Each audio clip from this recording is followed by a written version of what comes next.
Hello and welcome to my channel. My name is Angela Parkinson and I am a women's health physiotherapist. So I thought I would just take this opportunity to tell you a little bit about myself.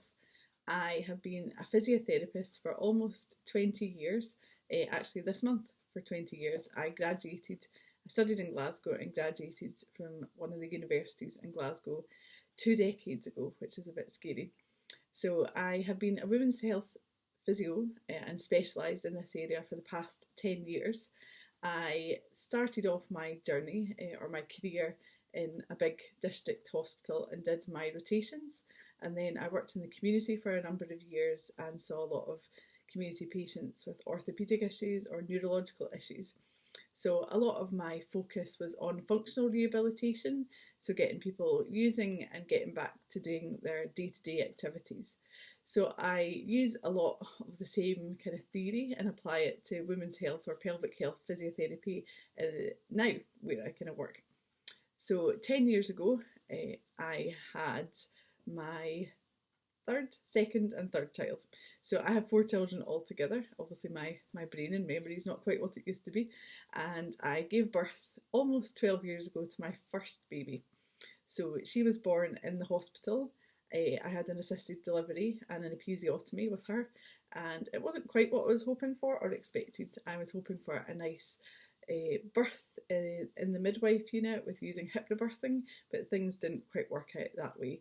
I went post-dates and things got a wee bit complicated, so I ended up giving birth to her in the hospital. So after that, I went home and got used to being a mum as well as a physiotherapist, a whole new world. And probably I didn't feel too bad after my first experience of pregnancy. I had a really good pregnancy, and although I'd had an assisted delivery, I felt okay.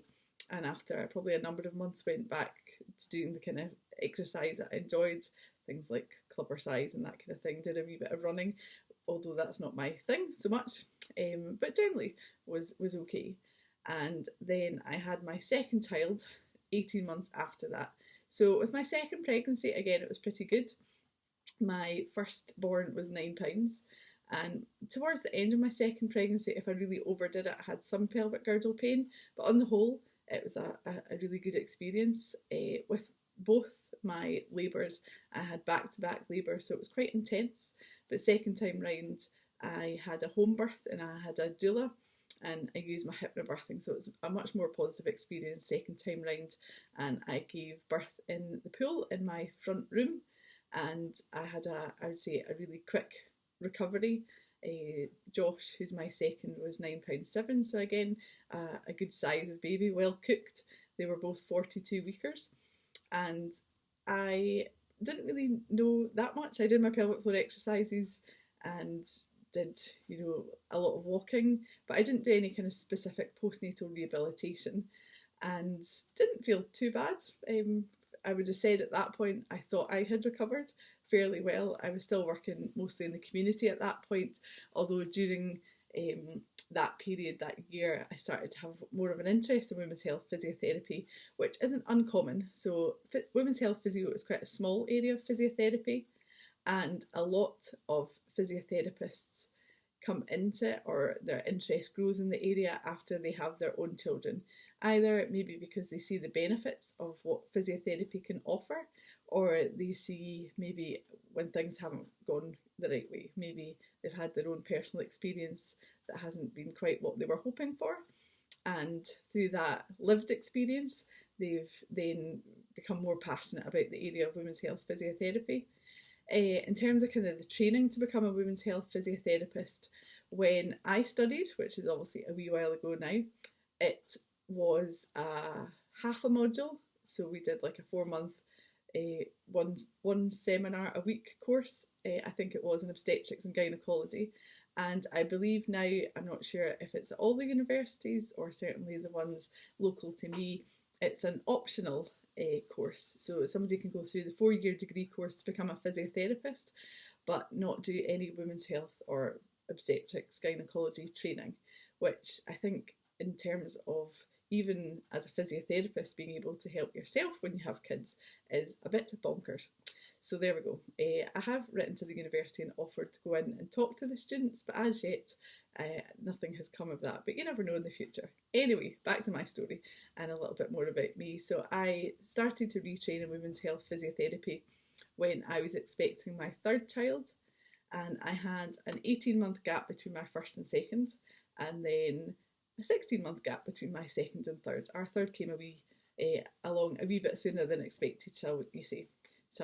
Even so, Beth was born, and when I was about 16 weeks pregnant with her, I did a course, and I was starting to think by that point, actually, maybe I hadn't rehabilitated as well after my second as I thought I had. Maybe I wasn't quite as okay as I had thought I was, and I was concerned about my stomach muscles, that they were different to what they had been before.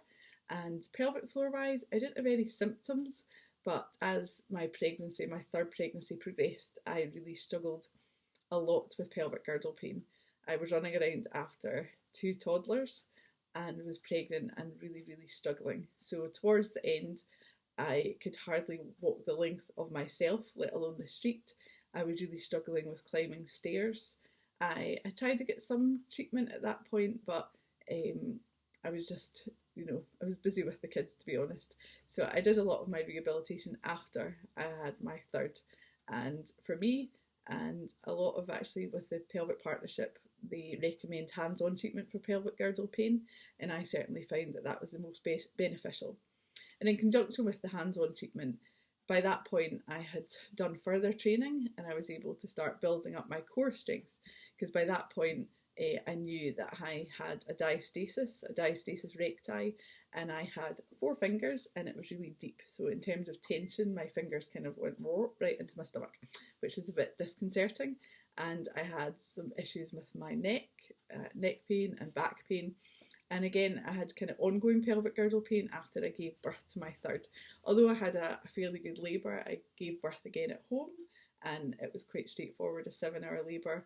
I had lots of issues with pelvic girdle pain afterwards as well, which eventually resolved, but it did take me quite a number of months to improve and even have the time to focus on myself, because my third baby had lots of issues. She had tongue tie and feeding issues and hip dysplasia, so it was quite a trying time. So I often tell my clients I've kind of been through the ups and downs of pregnancy and the postnatal side of things as well, so I can understand often with clients how they're kind of feeling and what kind of things that they're going through as well.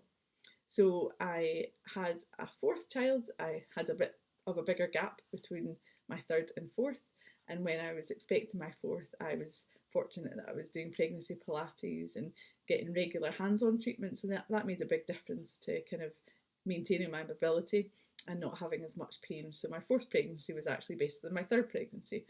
And during this time I continued to do further education and courses, and I learnt how to become an internal therapist, or basically able to do internal assessments for women.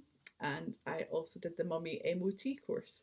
So I was really fortunate I was able to take my 3-month-old when I did the Mummy MOT course. So I'm a qualified Mummy MOT physio practitioner.